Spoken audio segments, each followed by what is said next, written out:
Welcome to the Hopkins Center. Take a moment to silence your cell phone. Also, please locate the nearest fire exit. Thank you.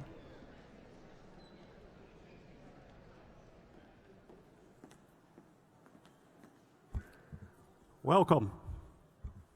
Welcome to the fourth session in our summer lecture series, Our Divided Country, How to Find Common Ground. And also to our folks, our friends at the Yale-Loehr affiliates at the University of Vermont and Granite State. Last week, Kathy Eden talked about income inequality, and during the question and answers, one of the questions was, how can we help? In fact, there were many questions submitted that said, how can we help? And she talked about some ways, and in particular talked about trying to get to know somebody in this population and working with them or their family. She also talked about supporting good causes that also deal with this population. It turns out that Dartmouth-Hitchcock has a program called Moms in Recovery. And this program supports the same population that Kathy was talking about with two differences. One, they're all women, and they're all either pregnant or have recently given birth. And this program provides cash to the kinds of things that are not provided by insurance but needed for living, like a birth certificate or a driver's license, those types of things. If you're interested in learning more about this program, we have this piece of paper that explains the program and how to get involved with it, sitting out at the Yale-Loehr table where a book signing will be taking place during the intermission. Speaking of book signings, this heavy book, beautiful book, Green Card Stories, will be available for purchase and book signing at the break, same place as in previous weeks. And this book contains 50 individual stories about immigrants in the U.S. Last week, we also got a number of comments saying that you could not hear the speaker or the session moderator at times, and maybe it's because they turn their head away or whatever it is. If this happens, please just raise your hand, and hopefully you'll be seen, and they can correct whatever the problem might be. As always, please check to make sure your cell phones or other devices are turned off. And at the break, please write down your questions and bring them to the front so we can have a continuing active Q&A. And lastly, next Tuesday will be the third and final movie in connection with our summer lecture series. This one is Satan and Adam. And now to thank our underwriters, the Jack and Dorothy Byrne Foundation, Cornell Law, Dartmouth Coach, Kendall at Hanover, Wells Fargo, and this week's session sponsor, Commonwealth Financial Network. Can we have a round of applause for them?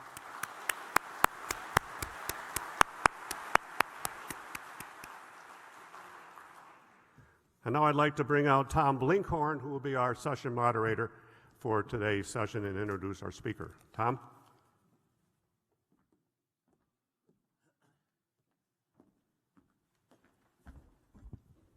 Thank you, Pete.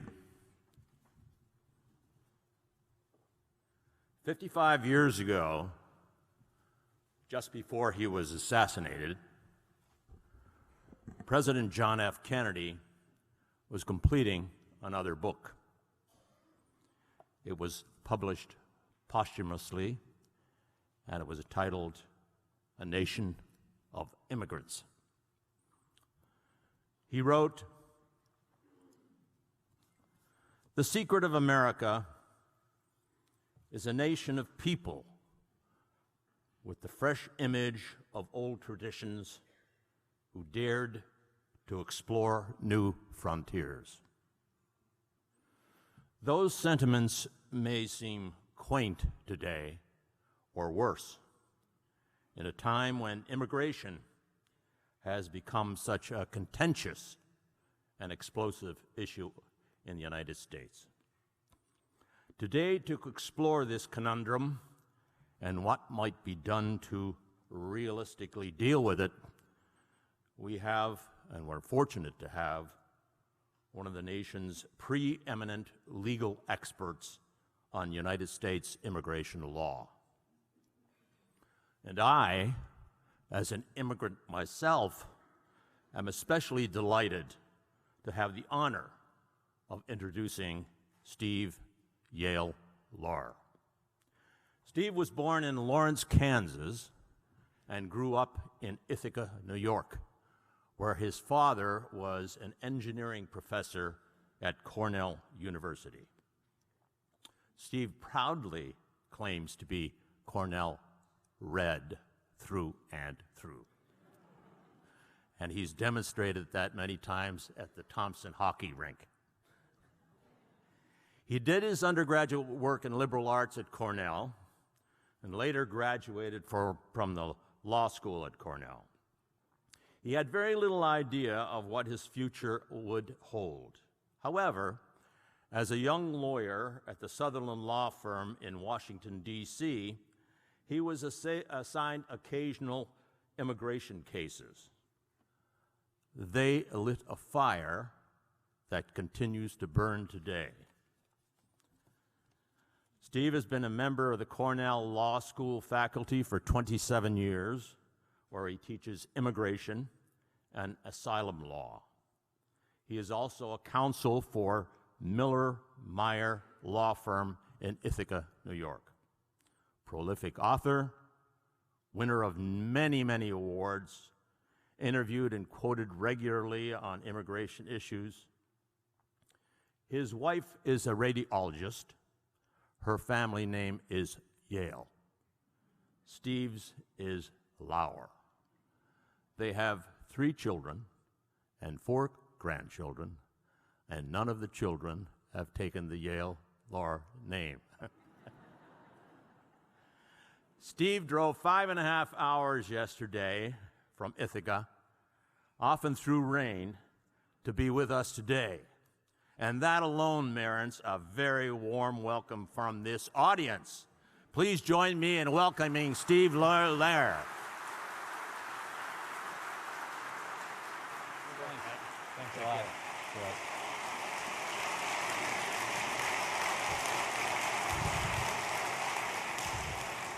Wow, what a great introduction. That was fabulous, and I'm glad to be here. As Tom mentioned, I've been here many times at hockey rinks, but never to speak in Spalding Auditorium, so I'm looking forward to it. We've got a lot to talk about today. I want to talk about 5 things. You see 4 things up there, but it's actually 5 because one of them is invisible. First, I'm going to talk with you to educate you about our current immigration system and how the current system is so complex. Second, I'm going to talk with you about how our immigration system is broken, and it's been broken for many years. President Trump has just made it more broken. Third, I want to talk with you about the book, Green Card Stories, because I want to use some of the stories in the book to illustrate how people still navigate our immigration system and manage to do so successfully. Fourth, and not on the screen, I want to talk about how, although President Trump has not been able to build a physical wall along the U.S.-Mexico border, he has been able to build an invisible wall that effectively restricts legal immigration to the United States. And fifth, I want to bring you up to speed on what you can do to overcome these problems and help us to enact a comprehensive immigration reform system that actually works. So let's get started. The Green Card Stories book was a personal pet project of mine that I started 15 years ago. I, like other immigration lawyers, have very inspiring clients, and I always wanted to tell their stories. So I got together with a bunch of other immigration lawyers and compiled the 50 most interesting stories of how people came to the United States, what they've accomplished since they came to the United States, and to illustrate how complicated our immigration system is. I also wanted to talk to them about how unique it is to immigrate. Most people in the world do not immigrate. They stay in their home country. So it takes something entrepreneurial, a drive to want to immigrate to any other country. And we wanted to remind people about that. So these stories basically illustrate that immigrant drive, and it illustrates some themes that we'll talk about later on about the importance of education, which you all know so well. So it's 50 stories from 5 continents, 1 America is sort of the theme of the book. But let's talk about first our current immigration system. It is the biggest and most complex immigration system in the world. Over 10 million people come to the United States every year temporarily. We call them non-immigrants. They come here to study at Dartmouth or Cornell or other colleges, or they come to visit Disney World, or they come just to visit their friends, or they come on temporary work visas. We have 1 million people a year who come here permanently. We call them immigrants, or colloquially green card holders. And it's very complicated. If you think of our tax system, our Social Security system, all of them are systems that deal with millions of people. And we have to have rules to regulate those properly. Our immigration system is just as complex as our tax system. So here's an overview of the people who come to the United States, and that's sort of a typical timeline. If you look at the bottom, on the left, we have what we call non-immigrants, people who come temporarily to the United States. And they may come for just a short couple of weeks, or in some of the categories, they may be able to stay for several years. Some of the categories allow them to work, other categories don't allow them to work. If they do want to stay here permanently, then typically they will transition from a temporary status to become what we call a permanent resident. And we'll talk about the different ways that people can do that. And then after they get their green card, typically they have to wait 3 to 5 years before they can become naturalized U.S. citizens. Once they do that, and only when they become naturalized U.S. citizens, can they vote in U.S. elections. And that's a lot of people, but that gray box at the top of the slide there are other people who aren't in regular immigration status. About 11 million people don't have proper immigration status in the United States, either because they entered illegally, or maybe they entered legally, but then their visa expired. And the question for all of us is, what do we do about those 11 million people? Do we try to deport them, or do we recognize their presence in the United States and decide that we should legalize them in some way or make them pay a penalty or whatever? So let's go into a little bit more depth about these categories. Here we're talking on this slide about people who are here temporarily on what we call non-immigrant visas. And there's sort of 3 types of non-immigrants or temporary visa holders. The first one on the left in the blue category are people who are allowed to work in the United States because of their category. So for example, if I'm an employer and I want to hire a computer professional and I cannot find one in the United States and I want to hire a person from overseas, or maybe they graduated from Dartmouth, from a foreign country, I would get them what's called an H-1B visa. And all these visas have numbers and letters attributed to them because of where they are in the immigration law. So we immigration lawyers and professors refer to them by their sort of numbers and letters. So we call H-1Bs computer professionals, for example, although it's not limited to computer professionals. We call the people who come temporarily to study at Dartmouth on student visas F-1s or J-1s. And we immigration lawyers try to sort of have mnemonics to help us remember all these categories, because they go all the way from A for ambassadors down to X. And so, for example, the S category is what I call the sneaky snitches. That's the category for people who come here, and because they see a crime, they're allowed to stay in the United States and testify in court. We even have a category for that. If you know anybody who has witnessed a crime and wants to stay here, let me know and I'll get them a sneaky snitch visa. The middle category there is for people who are not allowed to work while they're here temporarily in the United States. So B2, we call those tourists. Somebody comes to Disney World or wants to vacation in New Hampshire for the summer from Canada or the European countries. They come in on tourist visas, and typically they're allowed to be here for 6 months. You've heard lots of stories about the Canadian snowbirds who come from Canada through New Hampshire down to Florida for the winter. They're here for 6 months. Why is it 6 months? Because that's the length of their visa.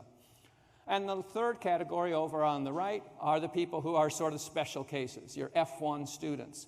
They come here primarily to study, but they are allowed to work on campus part-time during school and then full-time in summer sessions. And then after they graduate, they're allowed to engage in what is known as practical training for 1 year to incorporate what they've learned at Dartmouth and other universities in their skills until either they go home or they transition to a more permanent visa category. Now, all these categories, even the ones who are coming just to Disney World for 1 day, are screened. You've heard a lot of complaints about how we are not screening people into the United States. Well, that is false. We've been screening people since the 1880s. So there's nothing new here. These are the categories for people who are on to come here permanently on what we call immigrant visas or green cards. And about 1 million people a year get green cards this way. About 2/3 of them come on the basis of family characteristics. They marry a U.S. citizen, or they're the son or daughter of a U.S. citizen, or they're the brother or sister of a U.S. citizen. The blue basis there are people who come in based on employment characteristics. And we have 5 categories within that sort of big stream. The top one there, EB1 for employment-based first category, are for people who we call the Einsteins of the world. They're so extraordinary, they don't need an employer to be able to get a green card. Melania Trump, for example, got this kind of visa. That's how she got it, based on modeling. And it goes down to EB5. You may have heard of EB5 for those of you from Vermont. It is the category that allows people to get a green card if they invest in the United States and through their investment create at least 10 jobs for U.S. workers. And the state of Vermont has been very proactive in encouraging people to invest in Vermont, but recently there's been a scandal because somebody embezzled some of the money. So that's gotten in the news recently. The third category is what I call the humanitarian way to stay in the United States permanently. Either you apply for political asylum if you're already here, or you apply from outside the United States as a refugee because you fear persecution in your home country. And that varies from year to year as to how many people. The last category is a new category set up by Congress in 1990 that says we want to encourage other kinds of people who do not have family characteristics or employment characteristics to be able to immigrate, particularly from African countries and other countries that don't traditionally send a lot of immigrants to the United States. We call that the Diversity Lottery Program because it is a true lottery, and 50,000 people a year are allowed to immigrate that way. So this is sort of another view of the same categories. You see that the number varies from year to year, but typically it's about 1 million people, and about 2/3 of them are based on family characteristics. About 15% are based on employment characteristics. About another 15% are based on humanitarian characteristics, and then the last 5% are the people who come in through the diversity lottery. So you see that our overall system is skewed toward family immigration, which makes sense. You don't want to separate families if they're coming to the United States. Moreover, well, some people don't want to separate families. Moreover, when the families do come here, they work. And when employment-related immigrants come to the United States, they bring their families. So it's not like a bifurcated system. Everybody has a little bit of characteristics of both. If you do get what's called an immigrant visa, you get a green card. But you see here, it's not actually green. It was green a long time ago. How many of you have seen an actual green card? A few of you, okay. But they're not green anymore. They're like your driver's license. It's very counterfeit resistant. But they allow you to stay in the United States permanently. I want to give some examples now from the Green Card Stories book of people who got here and how they got here. So Samaya Khalifa is a person who immigrated when she was 12 years old. But she didn't come in as a family-based immigrant. She came in as the daughter of an employment-based immigrant. And she settled down in Atlanta. And after the terrorist attacks of 2001, she started a speakers bureau to educate people in the South about what Islam and Muslim are really about. So she's been very busy there. So today, if she were going to try to immigrate, She could still come in as the daughter of an employment-based immigrant, but there'd be a lot more screening and it would take a lot longer because of backlogs that I'll talk about in a minute. Cesar Domico is from Colombia, and he's a professional magician. But that's not how he got to the United States. Being from Colombia, he gave a lot of performances to raise money for families that were displaced both by right-wing paramilitary groups and by the guerrillas. And because of that, both the right wing and the left wing targeted him for persecution. So he fled to the United States, and it's on that basis that he was able to remain here permanently. And now he's a magician and travels all over the United States. So he probably could qualify for an Einstein visa today, but that's not how he got his green card. Today, if he were applying for asylum, he probably would be caught at the border and put into family detention, but at least he could entertain the children in the detention center. Hulda Magda Dotar, anybody know her? Yes, she's right here from Dartmouth. She works here in Dartmouth. She is the first female neurosurgeon from Iceland, and she came with her family to this area on a visa we call a J1 visa as an exchange visitor, and then she had to go back to Iceland for 2 years because of the term of that visa. During that time, her employer here sponsored her for a green card and showed that there were no U.S. neurosurgeons who were available and willing to work at Dartmouth at the time. And so she was able to come back in the United States. And so she lives and works here. Suji and Masa Tamara. Suji is the one on the right. He's the man. They are people from Japan, and they came to the United States an awful lot. He started out as a computer programmer, but he fell in love with Japanese embroidery. And they decided that they really wanted to start a Japanese embroidery center in the United States to educate Americans about this art form. They were lucky enough to win the diversity lottery program. Today, if President Trump gets his way and eliminates the diversity lottery program, they would not be able to immigrate. So if you get a green card, then typically you have to wait 3 to 5 years before you can become a naturalized U.S. citizen. So if you think about the whole process, it can take a long time. You come to the United States, perhaps on a student visa, then you may get a temporary work visa, and then maybe you get an employer to sponsor you. With backlogs all along the way, that can take several years. Once you get a green card, you have to wait another 3 to 5 years before you can become a U.S. citizen. I met someone just last week from India who told me that it took him 22 years from the time he entered the United States as a student at a college until he became a naturalized U.S. citizen. So patience is not just a virtue, it is a necessity to navigate our legal immigration system. Here's an example of someone who did naturalize.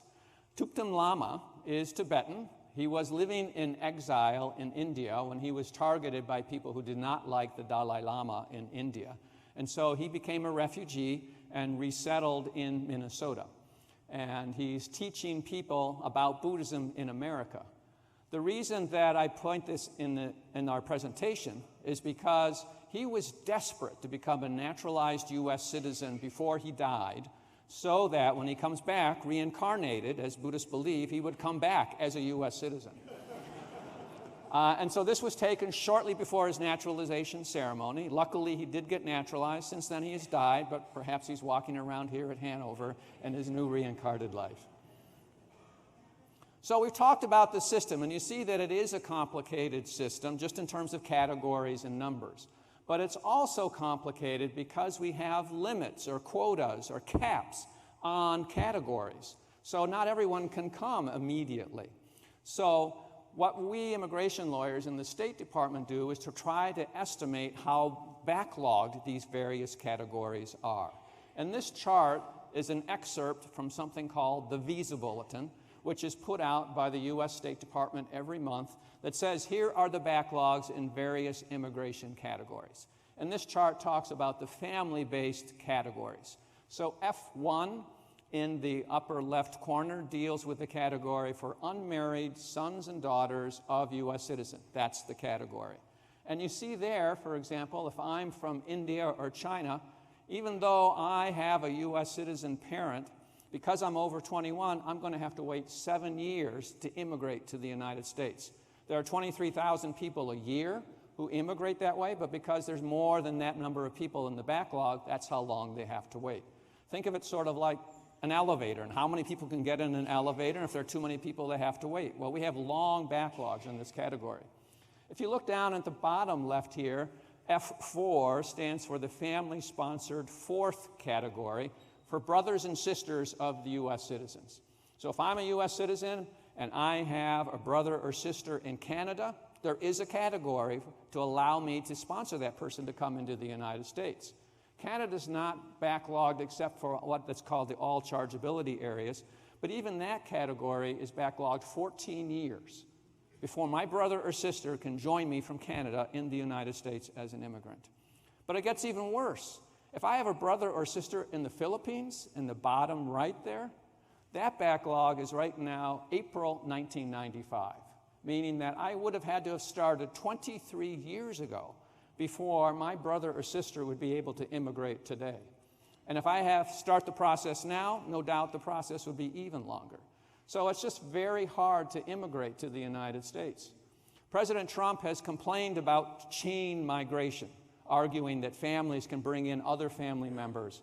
And that's just not the case. These backlogs are so long that it's very hard to get family members into the United States. This is the backlog for employment-based green cards. And you see a lot of C's on this chart. C stands for current, meaning that those particular categories are not backlogged, which is great news. But we do have backlogs for particular countries. So for example, say you're from India and you are extraordinary and you're in that first category, you are backlogged to January of 2012. That's a 6-year backlog. So even though you're an Einstein in India, we're not going to admit you to the United States for 6 years. And if you're from India in the second category, which means you have an advanced degree, like a master's degree, the category there is backlogged to March of 2009, a 9-year backlog. So if you're an employer and you want to hire someone from India because they have a master's degree from Dartmouth in computer science, yeah, you can hire them, but it's going to take 9 years before that person is going to get a green card. So these backlogs are really a problem for employers and for family members, and they show the complexity of our immigration system. Here I want to talk a little bit about these kinds of backlogs and how they would affect people in the Green Card Stories book if they were going to immigrate today.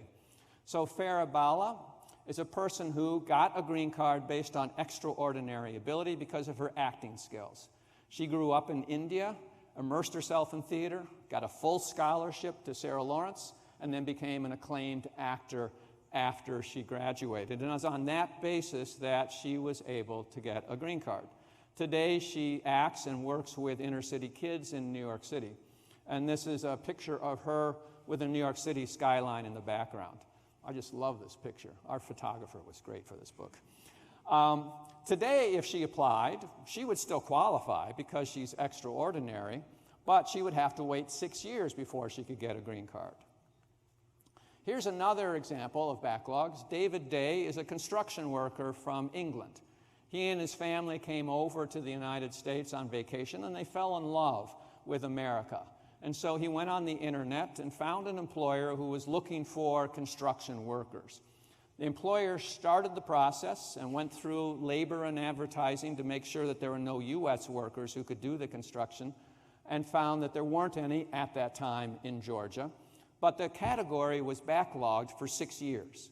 But David was patient, the employer was patient, and so after 6 years, he was finally able to immigrate with his family to the United States. And this is a picture of him standing on a construction site that he was working on. Another reason that immigration is so complicated is because we do not have one agency dealing with immigration. You think about environmental issues, for example, and you've got the Environmental Protection Agency. Anything related to environment, they take care of. We don't have one immigration agency. We have the Department of Homeland Security, the Department of State, the Department of Labor, the Department of Health and Human Services. All of them get involved with immigration. Just within the Department of Homeland Security, we have 3 different immigration branches. We have U.S. Citizenship and Immigration Services, which deals with the benefit side of granting petitions for people. We have ICE, which stands for Immigration, Customs, and Enforcement, that deals with enforcing our immigration laws within the United States. And then we have CBP, Customs and Border Protection. There's the Border Patrol people that you see on the border enforcing. And each of these agencies do not necessarily talk to the other agencies. So you have different interpretations on the same issue. So it's very confusing. Another reason that we have a broken immigration system is because we simply do not have enough visas for employers who want to bring people to the United States. So, for example, the H-1B category that I talked about, bringing professionals to work in the United States temporarily, Congress, in its infinite wisdom, set a cap of 85,000 people a year who are allowed to get a new H-1B visa. And they set that back in 1990, and it has not been adjusted. And that's a problem when you've got a good economy like we do right now. More employers cannot find U.S. workers, and so they try to get one of these H-1B visas, and because too many people apply, the immigration agency has to conduct a lottery to determine which employer gets the right just to apply for an H-1B visa. This past year, in April, when they last did the lottery, employers had only a 1 in 3 chance of winning the H-1B lottery. And even if they did win the lottery, the immigration agency may still not approve the actual petition because maybe they claim that the job does not require a bachelor's degree. Recently, for example, the immigration agency that not all computer programmers actually require a bachelor's degree. Another aspect of our broken immigration system is we've got a combination of push and pull. People want to come to the United States because there are jobs here, but we have employer sanctions that say they should not be working in the United States. Over half of all farm workers in the United States, for example, are immigrants. If we didn't have those immigrants milking our cows, herding our sheep, we would be destitute. But most of them are here illegally because we don't have enough agricultural temporary visas to allow them to be here legally. Elder care. A lot of us, including me, are thinking about that. Have people who help us out. Over 1 out of every 4 elder care worker is an immigrant, but many of them are undocumented. We don't have a specific category of visa for people taking care of elderly people in the United States. Another aspect of our broken system is our immigration court system. The Due Process Clause of the U.S. Constitution guarantees that everyone, not just U.S. citizens, but everyone has a right to due process before they are kicked out of the United States. And so everyone who is alleged to be here illegally has a right to go before an immigration judge to determine whether they have some kind of relief from deportation, like political asylum. But we only have 350 immigration judges in the United States, and we have over 700,000 cases already in the system before President Trump came into office. You just do the math. That's about 2,000 cases per immigration judge. It often takes 18 to 24 months just to get seen by an immigration judge, to plead your case as to why you should be able to stay in the United States. And during that time that you're waiting, many people are detained in immigration detention centers. And now many of them have families that are being separated while they're waiting for their hearings. So all of this shows that we have a broken immigration system. Congress has realized this for years. We last passed a change to our legal immigration system in 1990, 28 years ago. And the world has changed considerably since then, but our immigration laws have not. Congress has tried, but failed to enact comprehensive immigration reform. In 2013, we actually got close. The Senate passed a 1,200-page immigration bill that addressed all aspects of immigration. It wasn't perfect, but at least they passed something on a fairly bipartisan basis. But then it went to the House of Representatives, and it sort of died there. And since then, we really have not had a conscious effort to reform our broken immigration system. The Senate debated it for 1 week this year. The House debated it in June for 1 week, but nobody could come up with way to reform our immigration system. Now, with the midterm elections, we're certainly not going to do anything this year, and I predict we probably will not get immigration reform until 2021, perhaps, after we have our next presidential election. So with the failure of Congress to enact a legislative solution to our immigration problems, President Obama decided that he wanted to see what he could do administratively. And in June of 2012, he came out with a program called DACA, D-A-C-A, which stands for Deferred Action for Childhood Arrivals. These are the dreamer students that you've heard about. And what he said at the time was, look, we've got 11 million people here illegally in the United States. There's no way I can round them all up or deport them.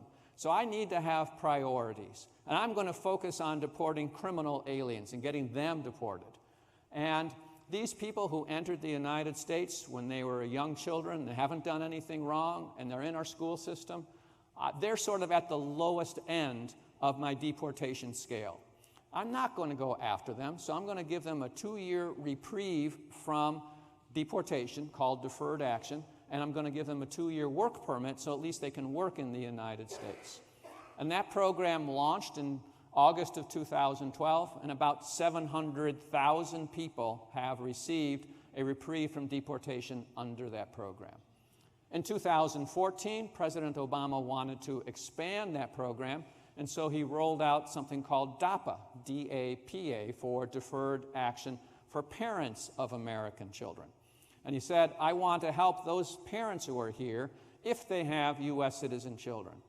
Well, the state of Texas and other states immediately sued in federal court, saying that was going too far. The president did not have the authority to do this administratively, that Congress really should be the ones.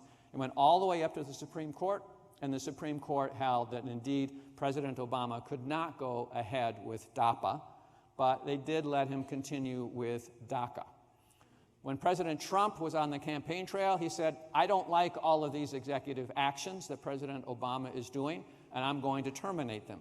And indeed, when he came into office, he did have another executive action rescinding DACA. But now that is tied up in the courts, and the courts so far have said, look, President Trump, you just can't willy-nilly do this. You need to have some better procedures. And so for the time being, the DACA program exists for people who are already in it, but we're not allowing any new people to apply for DACA. Recently, the state of Texas and other states have sued in federal court on the opposite basis, saying that the Trump administration is required to rescind DACA. And I fear we're going to have conflicting court decisions, and probably it will have to go up to the Supreme Court for a final resolution. In the meantime, these 700,000 students and others are worried about their future. They may have DACA right now, but they don't know if they're going to have it next week or next month. Here's an example from the Green Card Stories book of someone who would be a dreamer if he had entered the United States a little bit later. He came before 2012, so he was not eligible for DACA. His name is Luis de la Cruz. He's from Mexico. He came with his mother and his father and his brother. They entered into the United States illegally in Arizona. His mother abandoned the family. His father was deported. And he and his brother ended up living in this garage that you see here in the photograph with his uncle. So that's where they lived. They got up every morning. They went to high school. He was working at some company, and the company sort of found out about his immigration plight and said, well, maybe we can help you out. And they essentially adopted him. And there's a special immigration program called Special Immigrant Juvenile Status that allows people who are unaccompanied and under the age of 18 to get a green card because their parents no longer are around. So he got that kind of green card, and he's an honors student at the University of Arizona and hopes to become a lawyer someday to help others in the United States. Now, if he had entered a couple of years later, he would have been eligible for the DACA program. If he entered today, he would not be eligible because right now the DACA program is not accepting any new applications. They're only continuing the 700,000 that were already approved. So as I said, President Trump said on the campaign trail that he did not like executive orders. But he's issued more executive orders than President Obama did in 4 years. And these are just 6 of the immigration-related executive orders that President Trump issued in the first year of his office. And we'll talk a little bit more about them. One of them dealt with increased enforcement at the border. President Trump said he wanted to hire more Border Patrol agents. He wanted Congress to appropriate $25 billion to build a wall on the U.S.-Mexico border. He wanted to deport people more expeditiously. But all of that requires Congress to actually appropriate money, and so they haven't done that, and so he's had to do what he can do with the existing money that he does have in the existing number of Border Patrol agents. Now, you may think, when you think of the border, it's really just, the U.S.-Canada border, maybe a couple of miles on either side. Under U.S. immigration law, Customs and Border Protection can go after people and arrest them within 100 miles of the U.S. border. You think about it, Hanover, I just did the measurements, is about 101 miles from the Canadian border as the crow flies. So CBP, as they're called, can come down into northern New Hampshire, northern Vermont, and if they find someone who is here illegally, they can round them up and put them into deportation proceedings. So farm workers are worried here in New Hampshire and Vermont about what's going to happen to them. People are stopped on the road on I-89 or I-91 at CBP checkpoints, and they're pulled into immigration detention because they're here illegally. So the border is not just U.S.-Mexico, it's also U.S.-Canada. In terms of interior enforcement, another executive order said, I want to go after everyone here in the United States who is here illegally. President Obama, as I mentioned, said, I want to prioritize on people who are here who are criminal aliens. President Obama's team has said, if you're here illegally, if you overstayed a visa, you're at equal risk of being picked up and detained and put into deportation proceeding. And indeed, there's been a 41% increase in the number of people arrested and put into deportation proceedings in the first year of President Trump's office. Now, it doesn't mean that 41% more people have actually been deported because of the backlog on our immigration systems, but they put into deep detention centers, and over the next couple of years, they may go before an immigration judge. But a lot of that 41% increase is for people who are not criminals. The only thing they did was that they overstayed their visa. And so that's a real problem. Another thing that President Trump has said he wants to do and to encourage immigration enforcement is to go after so-called sanctuary cities. These are cities or states that have enacted laws that says we're not going to proactively help immigration. If there's an immigrant in our jails, well, we'll know that, but we're not going to call ICE to let them pick them up. If they find them on their own, that's fine, but we want to make sure that if people feel comfortable reporting crimes in our jurisdiction, that they're not going to be turned into immigration. So a number of jurisdictions have done a variety of things. New York City, for example, has a New York City ID, so that people have some ID that they can show to the New York City municipal agencies if they're applying for benefits there, and without fear of deportation. But those benefits and those sanctuary laws don't have any real legal teeth. ICE is still allowed to come onto the Dartmouth campus or Hanover or somewhere if they want, if they find or suspect that someone is here illegally, even if Dartmouth did have a sanctuary ordinance. And the Trump administration has threatened to take away the federal funding for those jurisdictions that have enacted sanctuary resolutions. The sanctuary cities are fighting back. And just yesterday, a federal appeals court ruled that the federal government could not take away federal funding from cities or states that have enacted these kinds of sanctuary resolutions. So it is a real problem, and litigation will continue on that.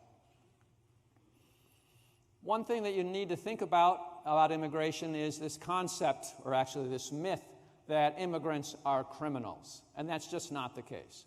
Statistics have shown that immigrants are less likely to commit crimes than U.S. citizens. But nevertheless, the Trump administration says we need to have less immigration because we're only bringing in criminal aliens. If you think about it, we've done vetting for over 100 years. And one of the things we vet for is a criminal background. And if someone qualifies for a visa, even an Einstein visa, but has a criminal background, they're probably not going to be able to come to the United States. So we're only admitting people who are clean. It's only if they commit crimes after they enter the United States that they may enter into our immigration enforcement system. Another myth is that we have a crisis on the border. We really don't. Apprehensions along the U.S.-Mexico border have fallen consistently. So, for example, under George Bush, we had about 81,000 people a month who were apprehended at the U.S.-Mexico border entering illegally. Under President Obama, that monthly number dipped to about 34,600. And under President Trump, it's now at 24,000. So you hear about this supposed crisis at the border.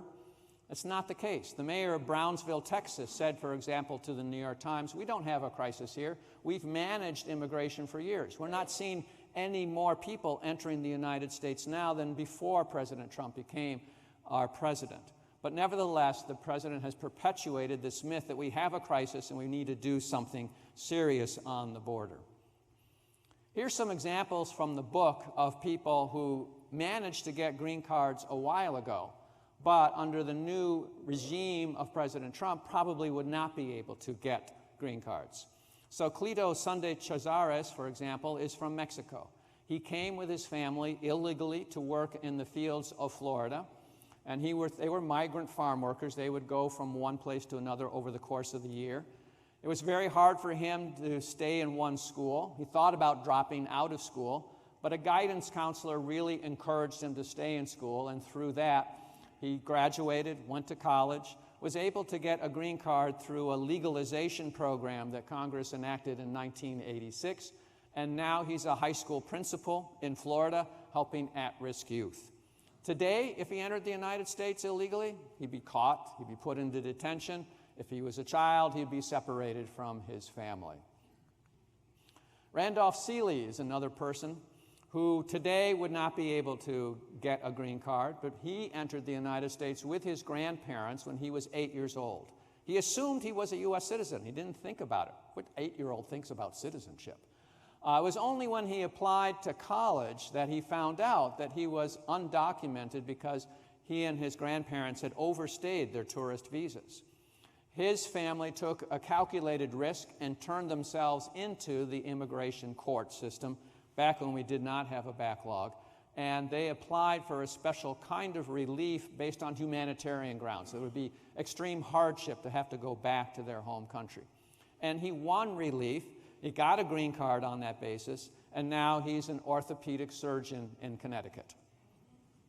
Today, if he came in, again, he would be detained, he would be separated from his family, and he'd probably be deported as soon as an immigration judge could be found to hear his case. Nellie Boyette, I love this story. She was an undocumented immigrant from Peru who worked at a flea market in Florida. He was a U.S. citizen who walked around with a boombox on his shoulder. Who remembers boomboxes? And the bumper sticker on the boombox said, "Foreigners speak English." But they met at the flea market and they fell in love. And they got married. And on that basis, he applied for her for a green card as the spouse of a U.S. citizen. But it took them 4 years to convince immigration authorities that their marriage was real, that they really loved each other, and they weren't doing it just to help Nellie get a green card. They suspected marriage fraud. But ultimately, they prevailed. And now they have a joint booth at the flea market where they sell goods together, and that's where they are next to their flea market. Now today, if Nellie, came into the United States illegally, again, she would be detained, caught, and probably deported. And so she never would have met Jeff, and they wouldn't have gotten married. Another thing that Trump administration has done is increased employer sanctions. Since 1986, it's been illegal for employers to hire undocumented workers because we want to discourage people from coming to the United States just to look for work. We've always had that enforcement-minded mentality by administrations, but the Trump administration has really ratcheted it up. So just last week, ICE came out with a report saying that they have increased the number of employer sanctions raids and audits by threefold in 1 year. So, for example, 7-Elevens around the country were raided to see if they had undocumented workers. In June, a nursery in Ohio nabbed 114 people alleged to be here illegally. The irony is that garden supply office or a company in Ohio had tried to get legal visas. There is a category called the H-2B program for temporary workers who are not professionals, unlike the H-1B program. But that too is limited to a lottery, and the company was unsuccessful in getting legal visas. And so allegedly it resorted to hiring illegal immigrants to the United States. Another thing that the Trump administration has done is crack down on something called TPS, or Temporary Protected Status. This is something that Congress enacted in 1990 that said, if you're already in the United States and then something bad happens into your country, like an earthquake or a hurricane or civil war, it's not right for us to send you back to that home country. So we'll let you stay in the United States temporarily in this sort of quasi-protected status until conditions improve in your country, and then you go back. So over the years, several 100,000 people have received temporary protected status. 200,000 people alone from El Salvador because of the ongoing civil war there and prior earthquakes, etc. The Trump administration has decided that it wants to terminate the temporary protected status program for 6 countries, affecting more than 320,000 people. So, within a couple of months or even next year, 320,000 people will lose their status and are at risk of deportation. You combine that with the 700,000 people in the DACA program who may lose their status, you've got over 1 million people who are already in the United States who had some kind of status who are going to lose that status because of the Trump administration's change in policies. Another change in policies are the travel ban executive orders and restrictions on refugees. President Trump issued 3 executive orders on travel bans. The first 2 were struck down by the courts. The third one was upheld by the Supreme Court in June of this year. And basically it affects 150 million people from 7 countries: Libya, Somalia, Iran, Venezuela, North Korea, and Yemen, from coming to the United States unless they can show compelling circumstances. And it's very hard to get a waiver of that travel ban. The court held that the president had the legal authority to issue this travel ban because the president has wide authority in immigration generally, because immigration touches on sovereignty and foreign relations. But they have been controversial. The president has also restricted refugee flows to the United States. The first 2 travel bans put a suspension on any refugees coming to the United States. Since then, they've said, well, we will allow refugees, but we're going to enhance the security vetting process for refugees.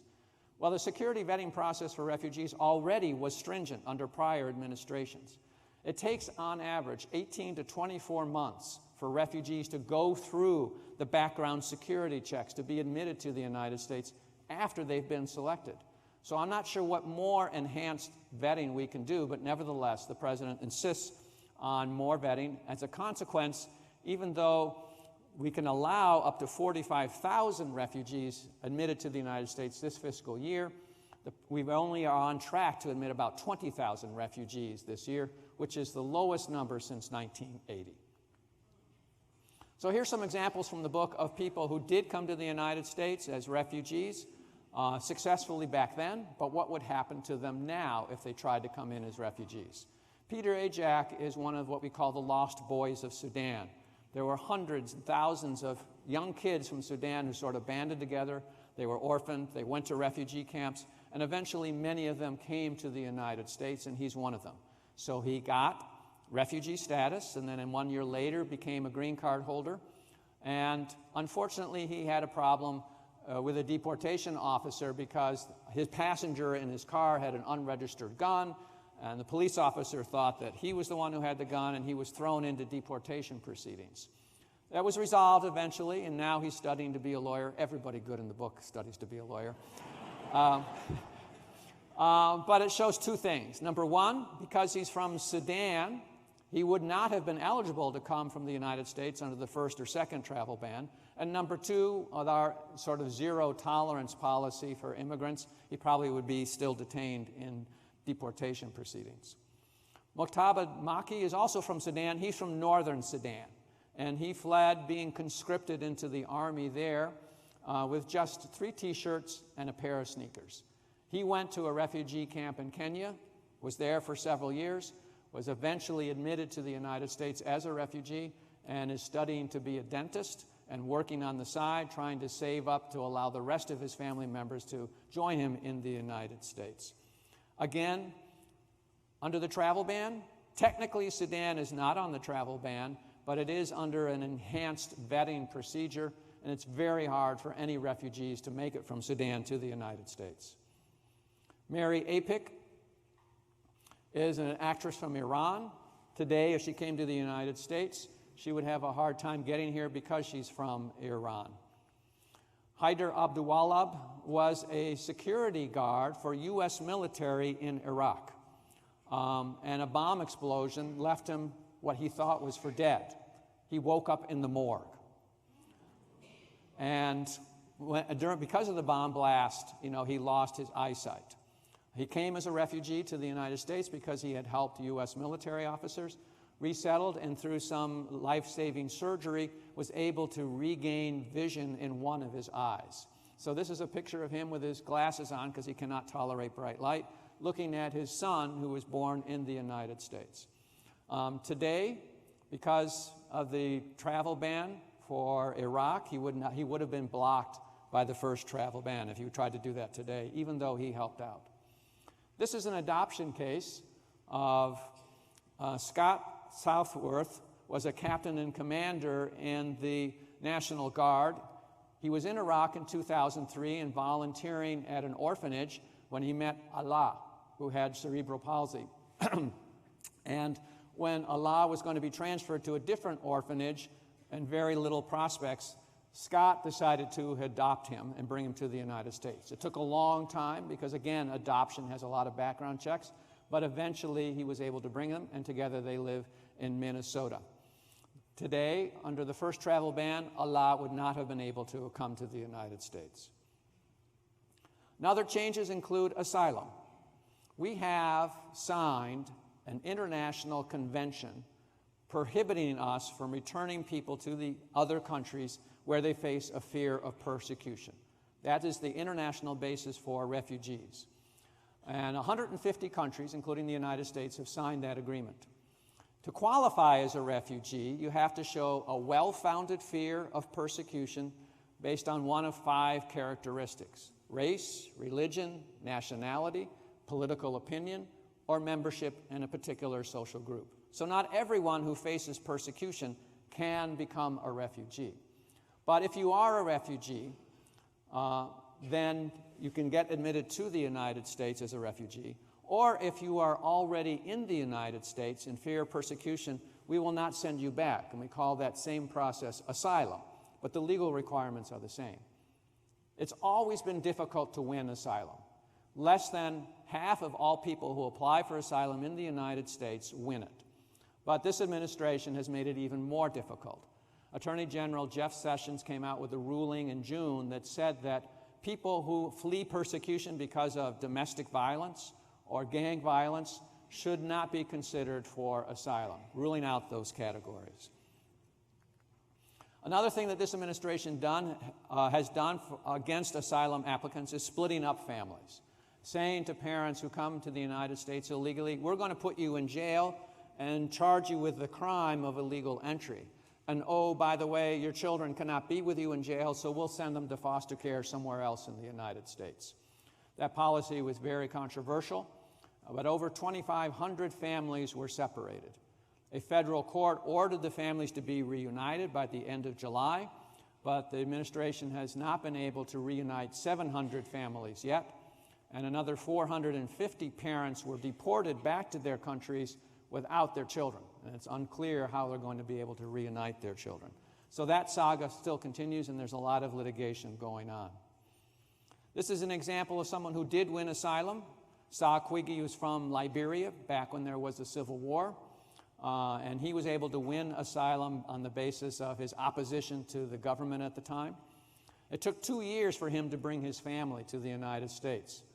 These days, it would take even longer.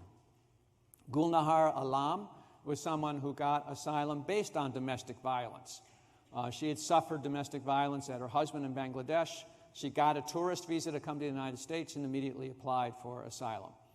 These days, if she entered now, Attorney General Sessions would say she would not qualify for asylum based on the domestic violence that she suffered.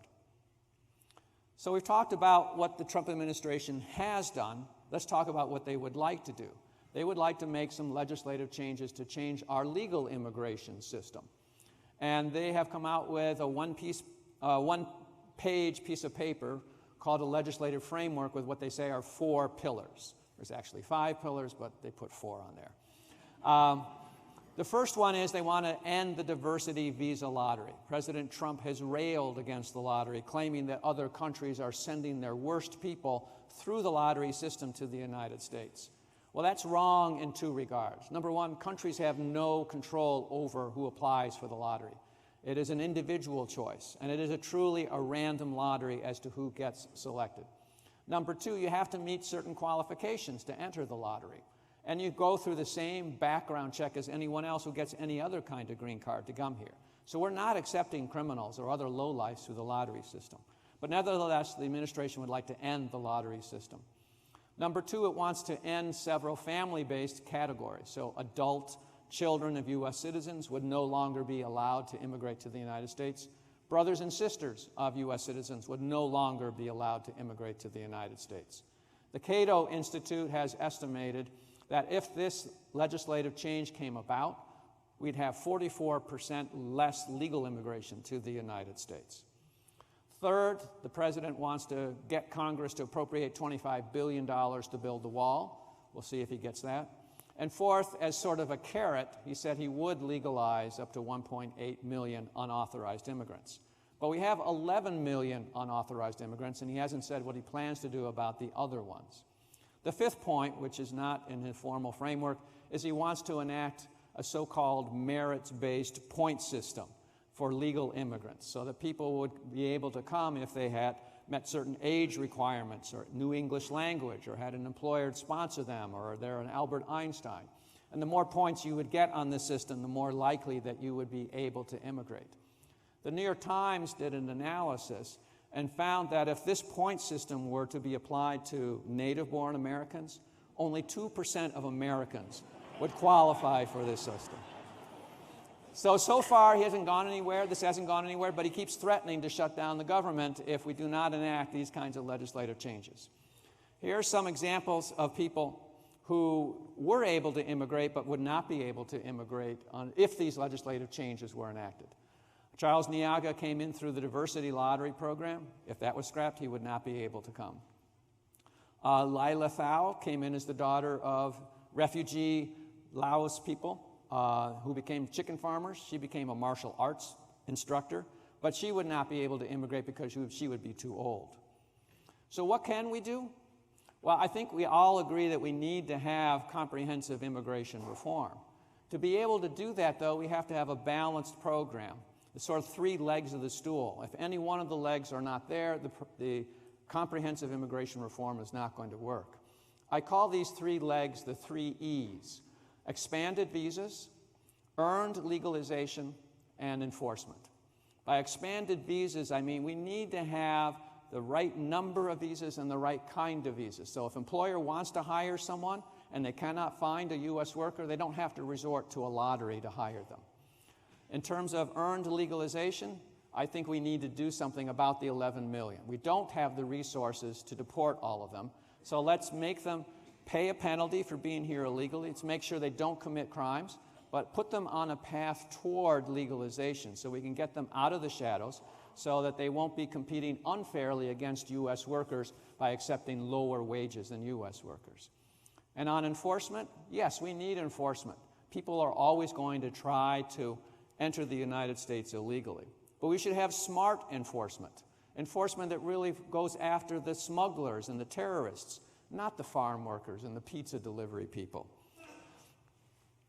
But immigration legislation is particularly complex, and as Otto von Bismarck once said, there are two things you should never see being made: sausage and legislation. And that's particularly true for immigration legislation. We've talked a lot about the humanitarian side of immigration and why we need to reform it for that basis, but I also want to talk about the economic benefits of immigration. There are economic benefits. The National Academy of Sciences reported that overall, nationally, immigration helps our economy in a number of ways. For example, the 1 million foreign students who come and study in the United States spend and generate $39 billion in the United States each year. Immigrants and high-skilled labor tend to generate more jobs for U.S. workers because they bring new ideas, and so they generate new ideas, companies expand. It helps against our declining fertility rate. You know, if we don't have enough people to work, our economy is going to shrink. So immigration, properly balanced, can help us continue to grow our economy. Immigrants also help with Social Security. Even if you are undocumented, if you are working, you have to pay into Social Security, even though ultimately you may not get Social Security because you are undocumented. That sort of surplus fund that undocumented immigrants have paid into Social Security is basically keeping Social Security alive. If we didn't have them paying right now, we'd already be at a deficit for Social Security. So in a variety of ways, immigrants are good, not just because it's the right thing to do, because they help our economy. So for example, unauthorized immigrants constitute more than 50% of all farm workers in the United States. How many of us want to get up at 4 a.m. in the morning to milk cows? We need to have immigration reform so that we can get the right kinds of people legally to do that kind of work. People also say, when you interview them, that I like the immigrants that I know, the ones that live next to me down the street. It's just that immigration is a problem at the national level. But it's not really. The economic benefits of immigration do show immigration is good for our economy nationally.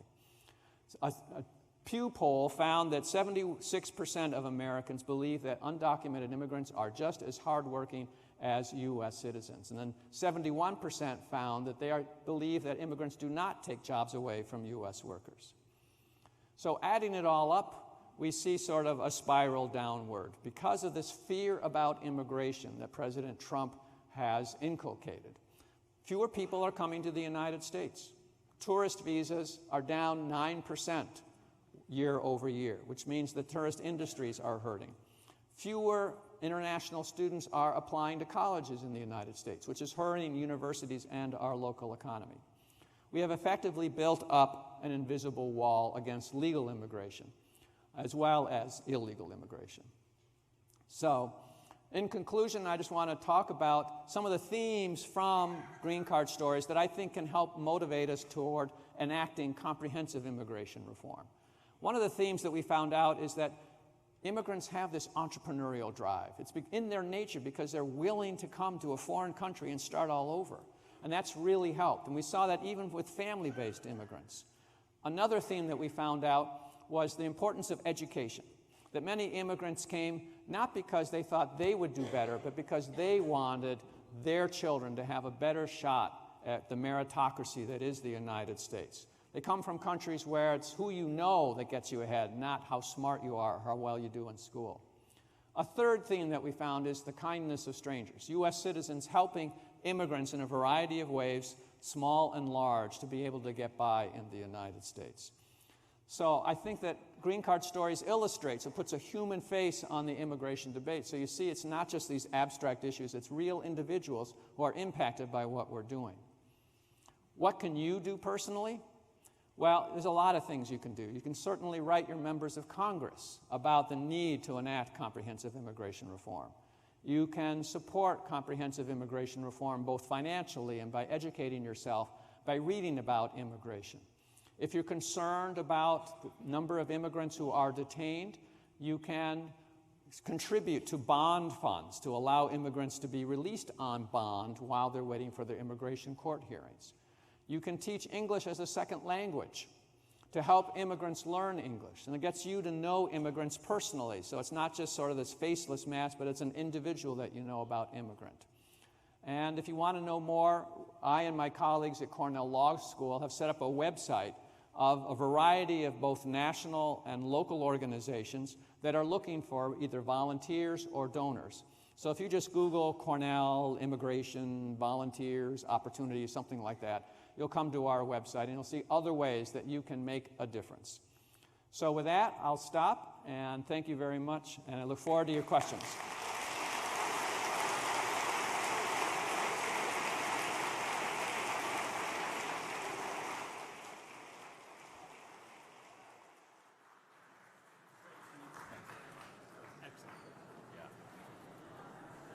Thanks to Steve for an excellent presentation. It's 10:10 now, so let us reconvene here in 1/2 hour. That would be 10:40. And please bring your questions to the front. We have a couple of our colleagues who are willing to take those, and we will resume at 10:40. Thank you.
I think we're ready to resume here. Wasn't that a fantastic presentation? Thanks.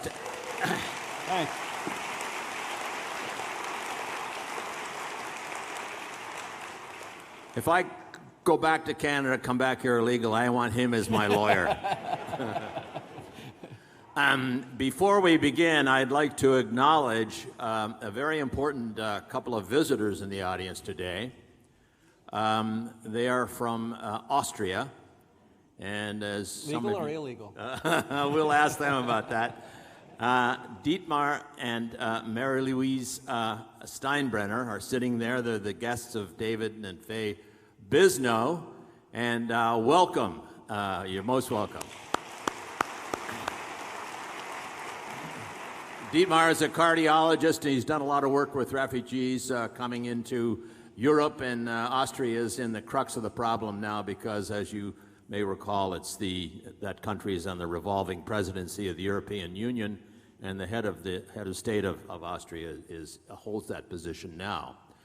I want to give priority to our friends from the University of Vermont who are watching this. And the first question has to do with, let me get my glasses out here.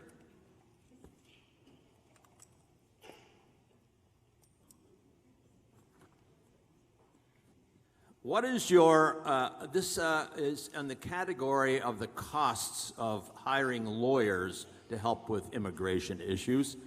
And the specific question is, what is your opinion of the ACLU, this is the American Civil Liberties Union, taking on a more public political role on immigration issues, which involves costs, of course. Do you want to talk about Sure. that? So immigration being so complex, it can be hard to find a good immigration lawyer. And unfortunately, because it's so complex, it can be costly to have a good immigration lawyer on your side. One thing as a background is that in criminal law, if you are charged with a crime, the Sixth Amendment guarantees you a right to a government-appointed attorney at not your expense. Immigration is considered a civil matter, so you don't have that same kind of constitutional guarantee. And if you can afford an immigration lawyer, you certainly can hire one. But many immigrants are detained in places far away from immigration lawyers, and even if they could find an immigration lawyer, they don't have the money.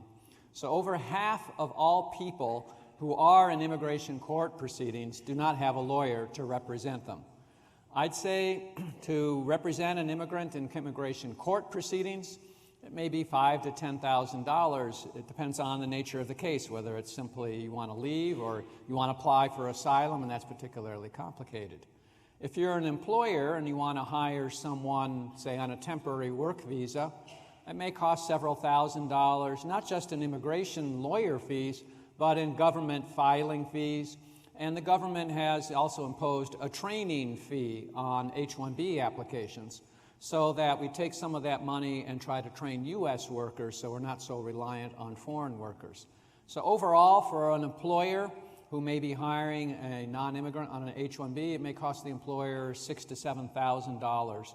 So they don't go into this lightly. It's not like they're looking to hire an H-1B worker. They have to pay the foreign worker the exact same wage they're paying a U.S. worker, and they will be fined if they don't. So it's only because they can't find U.S. workers that they want to hire an immigration lawyer to help them. Thank you. Follow up on that one. Do you do both pro bono work yourself as an immigration lawyer, and is that a widespread practice among the legal profession? It is. You know, people realize that immigrants can't afford lawyers, and so we do pro bono cases. I run an asylum clinic at Cornell Law School where we help people apply for asylum. I also do pro bono cases at our law firm for people in the area who can't qualify, who can't afford a lawyer but need one. I do some interesting cases. I did a case involving somebody from Princeton about 10 years ago who was here illegally but graduated with a Rhodes Scholarship. But if he left the United States, he would not be able to return because he was here illegally. So we managed through several years of effort to get him back into the United States on a special kind of waiver. I did that case pro bono.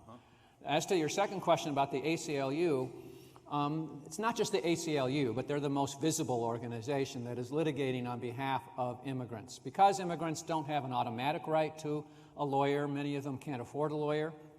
And so the ACLU and other organizations will bring cases on their behalf where they see what they deem to be egregious violations of the Constitution, either on behalf of an individual or on behalf of a class action. For example, the family separation issue is something that really cannot be dealt with on a case-by-case basis.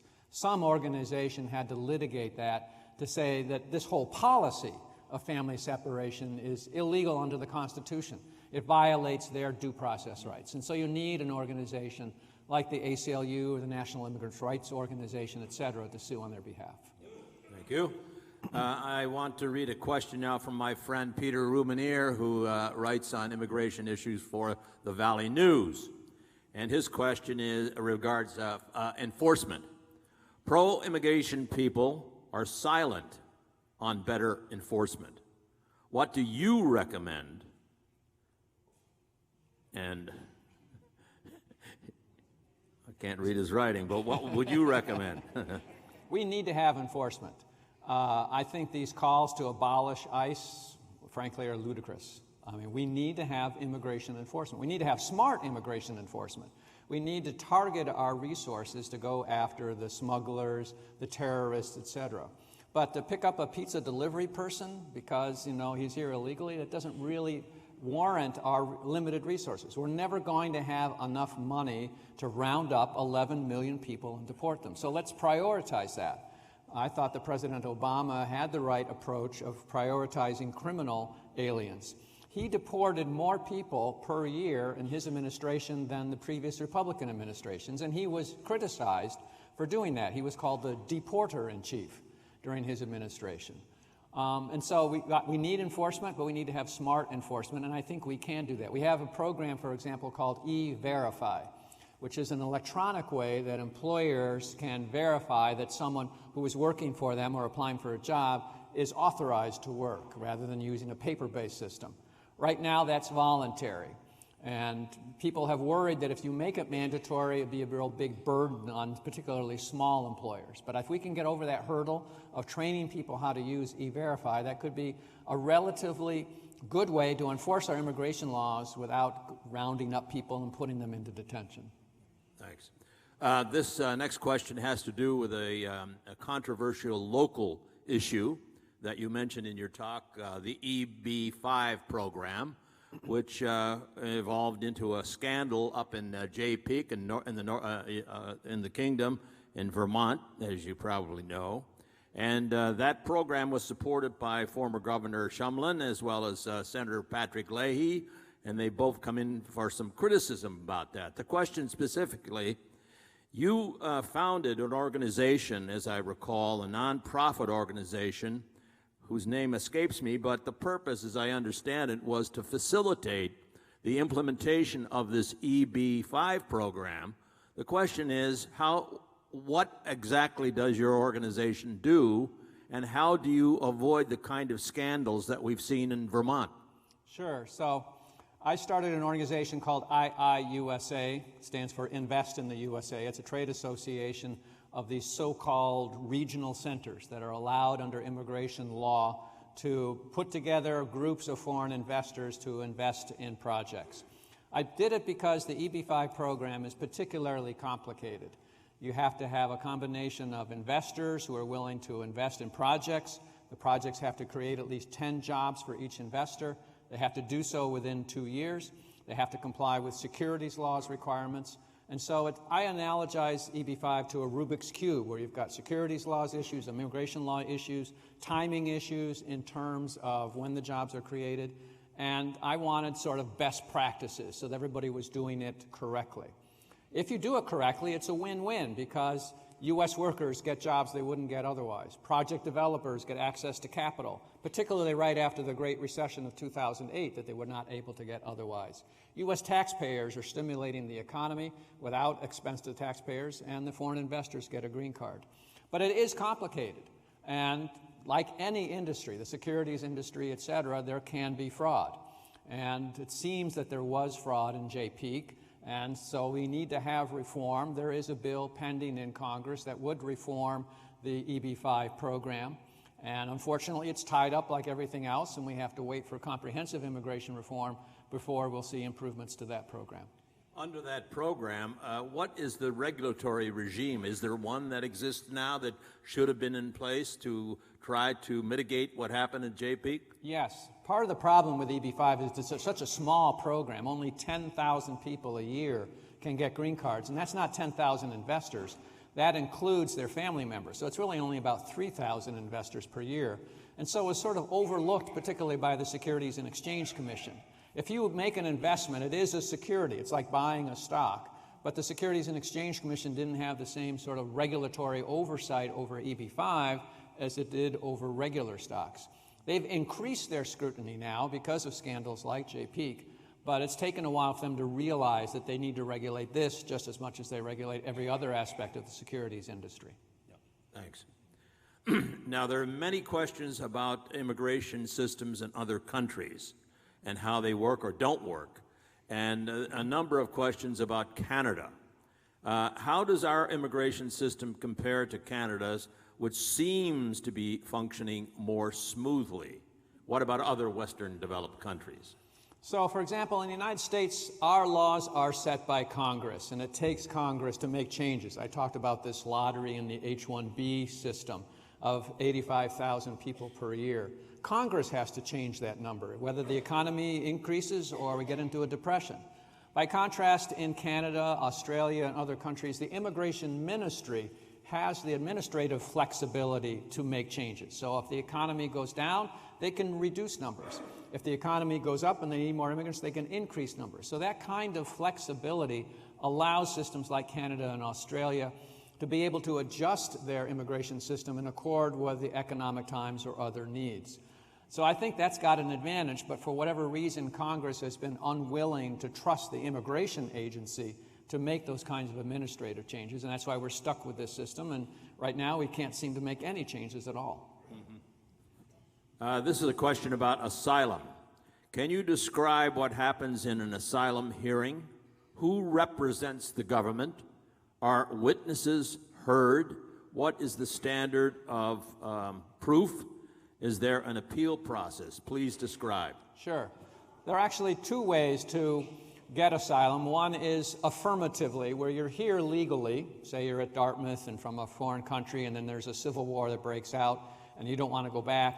You can apply to a USCIS asylum officer and say, I'm here legally, but I don't want to go back. I want asylum, and they adjudicate that sort of like an informal interview. Most people think of asylum from the defensive posture, where you're here illegally and you're put before an immigration judge and you say, hey, judge, yeah, okay, I came illegally, but I fear persecution in my home country, so I want to apply for asylum. The judge will then say, okay, we'll come back in a couple of months or a couple of years, and we'll have a hearing on the merits as to whether you do have a well-founded fear of persecution. And you have to meet all those boxes that I talked about in my lecture of what kind of persecution it is and how do you prove it. And it gets into complicated questions like how much is an immigration judge supposed to believe about an individual who just testifies themselves without any corroborating evidence. In our asylum clinic, for example, we have our students scour human rights reports to try to find out whether other people in that country are facing the same kind of problems. The legal test is, do you have a well-founded fear of persecution? And the Supreme Court has defined that as 10%. If 10% of the people in the country are being persecuted on that basis, then that can get you asylum. If you lose asylum before an immigration judge, then you can appeal first administratively to what's called the Board of Immigration Appeals that sits in Washington, D.C., and from that you can go up into the federal court system. So it's a long, complicated process and can take years from start to finish. A couple of follow-up questions. These 350 immigration judges, who are these people? Are they political flunkies, or they know something about immigration law? And do they need to be approved by the, endorsed by the Senate? And are there immigration judges in northern New England, let's say New Hampshire and Vermont? Can you talk about that? Sure. Let me go back. People asked about also whether you get represented. A government is always represented in immigration court, but the individual who's applying for asylum or other kind of relief is not necessarily represented. The immigration judge is supposed to be fair, and if there is no attorney to help the immigrant, the judge is supposed to ask questions to try to flesh out whether they have a real avenue for relief or not. To go to your question, these immigration judges, they're not confirmed by the Senate. They're called administrative judges, so they're not federal judges. They're employees of the Department of Justice, and so they could be fired by the Attorney General if he doesn't like them. And back in earlier years, it was very politicized. They basically were hiring political cronies in the Bush administration. The Obama administration cleaned things up and hired people on the merits, so a fair number of either immigration lawyers or trial attorneys from the government who specialized in immigration court proceedings were named as immigration judges.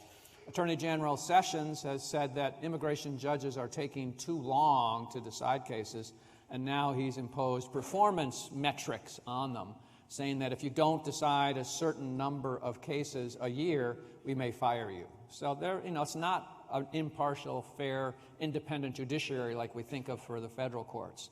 I'm not aware of any immigration judges in Vermont and New Hampshire. I think the closest immigration court is either in Boston or Hartford, Connecticut, or in Buffalo, New York, or New York City. Thank you.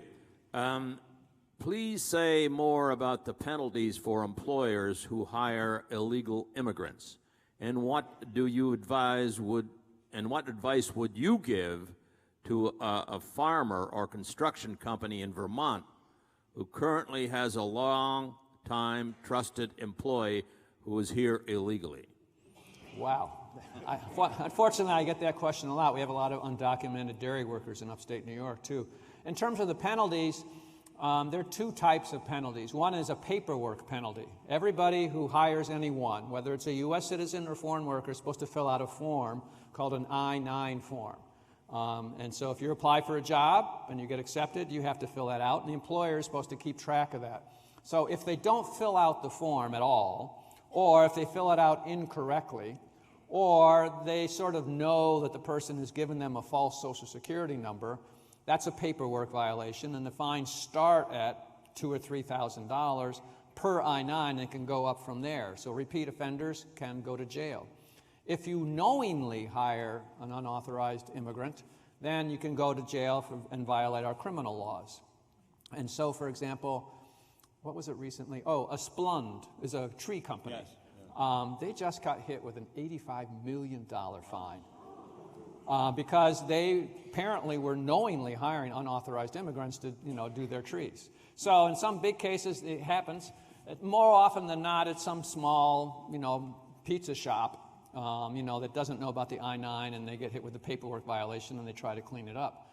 As to the second part of the question, what do you do if you've got someone that you value as an employee, but you know that they're unauthorized? Well, technically, you are in violation of the law, and if immigration wanted to go after you as the employer, they could.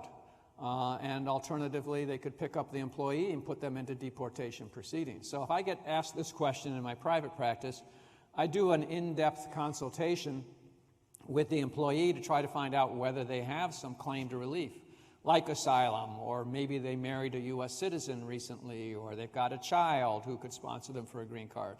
But a lot of times they don't have any good avenue to be able to become legalized, and so it's a hard choice for an employer. Do I keep this valued employee knowing they're unauthorized and knowing that I could go to jail, or do I fire them and not have the employee that I need? Yeah. How much must an employer pay for the H-1B visa?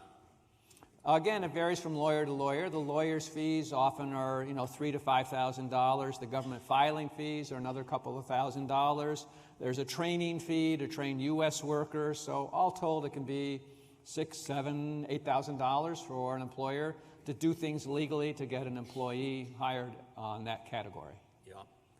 How many undocumented immigrants actually pay Social Security, and how many file income tax returns? Do you have any rough estimate? No, I don't. I know that there's billions of dollars a year that go into the Social Security Trust Fund from undocumented immigrants. Social Security has an annual report in which they estimate that, but I haven't seen it recently to know what that is or how many people are actually paying into it. I do know that many people do pay because they want to get on track to become legalized so that eventually they could also claim Social Security benefits. And many people do pay income taxes because, again, they want to become legalized. In the last amnesty program, 1986, people had to show that they had paid income taxes. And so people anticipating another legalization program are often encouraged to pay income taxes now. Mm-hmm. Here's another cost question. We're getting a lot of cost questions this morning. Do you have any idea the cost of detaining people, like the prison costs, transportation back home, cost of providing legal representation, cost of personnel to enforce immigration regulations? Yeah, there was an estimate done a couple of years ago. ICE, the Immigration Customs Enforcement, ERO, Enforcement and Removal Operations budget is over $2 billion a year, which is more than we allocate to the FBI, for example. It costs on average over $200 a day to detain an immigrant in detention centers, and that does not include trial attorney, deportation. The Washington Post did a series on immigration detention a couple of years ago and calculated that we send people on planes overseas, deporting them, more than many small airlines in the United States, and that ICE has more buses to take people back to Mexico than Greyhound had at the time. So it is a large, large operation. And unfortunately, many of these detention centers are run not by the government, but by private companies. And so they have contracts with the government, and many times these contracts say, we're going to pay you X amount per day, no matter how well or how poorly you treat the immigrant. And so these for-profit companies are actively lobbying Congress to try to increase the minimum number of people who have to be detained every day so that they'll get more contracts and they'll have higher profits. Yes, yes. We're going to switch now to the Congress. Would you give this presentation to the Congress of the United States? I'd love Would you to. please give it to them? And that is a related question. What connections have you had with the Congress over your career? I've testified many times before Congress. I remember one in particular, Senator Kennedy commented that, if he were in my immigration class, he probably would have flunked. And he was the chair of the immigration subcommittee at the time. So I've testified in a lot of different ways. I wish it was, immigration is complicated. I simplified things for you to try to give you an overview in 1 hour. But to dig deep into the details about each individual visa program and what the problems are. For example, the EB-5 program FIX, that's a very small program, only 10,000 visas a year. The bill that was introduced in Congress was 76 pages on that alone. Wow. So that's why you can see why when the Senate did pass comprehensive immigration reform in 2013, it was a 1,200-page bill. Wow. So it's going to be complicated, it's going to be messy, it's not going to be perfect, but we have to do it. Can you speculate a little bit about the political dynamics and how they have changed on immigration reform? You mentioned a law that was passed to reform legislation many years ago. And what is it like today? Is this subject so toxic that if you're running for the House or the Senate, you really do not want to get into it unless you're from, a border state? Right. It is very tough. It's always, immigration's been called the third rail of U.S. politics, because anybody who touches immigration is zapped. And back in 1986, when we passed our first legalization program, you did have bipartisan cooperation across the aisle. You had Senator Kennedy, the leading Democrat on immigration, and you had Senator Simpson of Wyoming, who was the co-chair of the Senate Immigration Committee. And they worked together along with Mazzoli and Rodino in the House, who were the chair and the co-chair of the House Immigration Committee, and they came up with a law. Even then, it was controversial. The amnesty bill in the House only passed by 6 votes. In fact, the first time it went before the House, it failed. And it was right before Congress was supposed to adjourn. But then President Reagan had a meeting with whoever the Russian president was at the time in Reykjavik and wanted to do a nuclear arms negotiation. And he had to get some approval from Congress, so Congress came back into session. So Schumer, who was then a congressman from Brooklyn, who had nothing to do with immigration, but is always a deal maker, and Berman from California, who did represent a lot of farm workers, hatched out a way to cobble together a compromise on the House, and they were able to bring that immigration bill to a second vote and passed by 6 votes then. And that's why we had immigration reform in 1986. These days, Congress is just more partisan generally. Immigration generally has not been seen as a Democratic or Republican issue. It's sort of cut across party lines. You have some Democrats who are pro-immigration and some Democrats who hate immigration because they think it hurts labor unions. You have some Republicans who love immigration because they want open borders, and you have some Republicans who think that immigration is bad. But these days, immigration seems to have parted along party lines, and it's hard to get people to talk across the aisle to each other about what there is in common that they can agree on. What about think tanks on the left or the right? Are there think tanks that come to your mind that are trying to provide the intellectual framework that might be helpful in getting something done as something in the future? For example, what are the Koch brothers saying about this issue? The Koch brothers are actually liberal on immigration. They're, they're Yeah. libertarian Yes. generally. That's right. They want free flow of money and goods, and so to them, labor is another aspect of free flow. Yes. So they support DACA. They support immigration reform. The leading immigration think tank is called the Migration Policy Institute in Washington, D.C. And full disclosure, I'm a non-resident fellow of them. I'm just finishing up a report right now on immigrants in the military.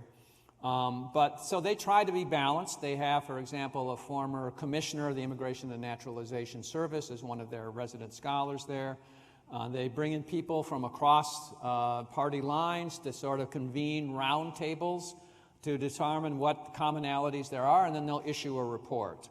Unfortunately, those reports have not actually generated enactments of legislation in Congress, but I think they are the most independent and bipartisan think tank that we have in Washington on immigration. Excellent. And you've just provoked another question. Give us a little sneak peek of your report on immigrants in the military. Oh, it's been fascinating for me. I've learned a lot. We've had immigrants in the military since the American Revolution. In times of war, we've actually expedited the naturalization of immigrants in the military, saying if you're willing to serve in the military, we won't make you wait 3 to 5 years to get a green card. We'll give you a green card after 1 year of serving in the military. So in World War II, you think about all those Japanese that served in the military, even though their parents were interned. They suffered more casualties, but they wanted to serve in the military. In 2008, Congress started a new program called MAVNI, Military Accession for Vital National Interests. They said, look, we need more people who can do specialized translating for Middle East languages. We need more doctors in the military. So we'll expedite the naturalization of immigrants if they're willing to serve in these specialized areas. And for a while, the program ran relatively smoothly, and a couple of thousand people got green cards that way. But when President Trump came into power, he said, I'm concerned that, if you have aliens, and I use that word deliberately, in the military, it could be a national security threat. And so since then, he's really basically banned immigrants from serving in the military until they become naturalized U.S. citizens first. And last year, for example, Congress said to the military, we want you to hire or bring in 80,000 more people into the military. We want to build up our military presence. Well, they can't achieve their recruiting goals with U.S. citizens. But nevertheless, immigrants are not allowed right now to go into the military. So we're in a catch-22. You know if Secretary of Defense Jim Mattis has taken a position on this? He has not. Yeah, curious. When is your report coming out on that? Peter, I think that's a good op-ed for the Valley News, don't you? It'll be a couple of months. Okay, good. We've heard a lot about the MS-13 immigrant gangs from El Salvador who roam the United States killing people. How do they get into the United States, and how widespread are the crimes they have committed? They're like other gangs. I mean, they've just gotten more notoriety because they're a gang affiliated with, MS-13 actually started in Los Angeles. And the rise of MS-13 in El Salvador is really because we deported a lot of gang members from Los Angeles back to El Salvador. And it was a weak government, and effectively they and another gang basically control the Salvadoran government. So they're large. If we find them, they are deported. We've been doing that all along. It's not any worse now than it was. It's always been a problem, and we need to address it. But a lot of them were not gang members. It's not like they immigrated as gang members. They're like people who were born in the United States as lawful permanent residents. They had green cards, but for whatever reason, they joined the gang, and because of that, then we are now allowed to deport them to El Salvador. And that raises a question about the driving force behind immigration on the southern border. They're changing patterns from Mexico to Central America, driven, I suppose, by the gang violence, the civil strife in those countries, climate change, whatnot. Is that a correct assumption about what's driving immigration on the southern border? Yes. El Salvador, Guatemala, Honduras, those countries called the Northern Triangle have some of the highest murder rates in the world. People do not feel safe in those countries. It's not like they want to come to the United States. It's feel like if they stay in those countries, they're going to die. or their children are going to die. And so they make these perilous trips. It costs them several $1,000s to have a smuggler get them to Mexico and then into the United States. So they're desperate. And that's what's driving it. It's not like even that there's more people doing it than before, but Trump has focused on the fact that we have more family units coming to the United States. And that's caused this family separation policy. Yes. There's a new book out about by Porter Fox on the border between Canada and the United States, which is the longest international border in the world. And some recent reports indicate that the problem of immigration is now turning to the northern border because people are sneaking into the United States from Canada. Do you have any views about what's happening on that border? I don't have any statistics. I think I've seen anecdotes and news stories about increased illegal immigration from Canada and the United States as it's become harder to get here illegally from Mexico or by sea. We've had persistent problems. For example, along the northern New York border, we have a Mohawk Indian reservation. And Native Americans are sovereign, and so we have very limited immigration enforcement along the St. Lawrence River over one part of New York State. And there has been some allegations that they've been facilitating smuggling of people from Canada into the United States through that reservation. Yeah. Here's one about sanctuary cities. Attorney General Sessions is trying to withhold government funds from sanctuary cities. What is the legal basis of sanctuary cities being able to defy the federal government? That's a good question, and it's a hard one because we think of immigration as a federal responsibility. And so we have federal laws that control immigration. You wouldn't want New Hampshire to have its own immigration policy that would differ from Vermont's or Maine's. So in one sense, we want federal legislation on immigration. On the other hand, we are a country of 50 states, and some things like police powers are regulated at a state level, not a federal level.